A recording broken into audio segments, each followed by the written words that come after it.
Welcome back to our channel. In this video, we'll guide you through the process of muting call notifications in Facebook Messenger on your PC. If you want to avoid interruptions during your chats, this tutorial is for you. Let's get started. Step 1. Open Facebook and log in to your account. Step 2. Look for the Messenger icon located on the top right-hand corner of your Facebook homepage and click on it. Step 3. Scroll through your chats to find the desired conversation. Step 4. Once you've found it, click on the 3 dots next to the chat. Step 5. A menu will appear.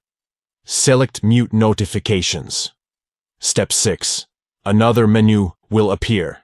This time, select Mute Call Notifications. Step 7. Click on Next to proceed.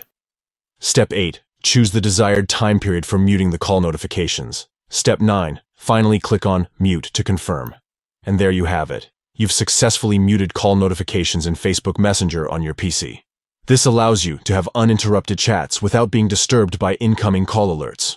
We hope you found this tutorial helpful.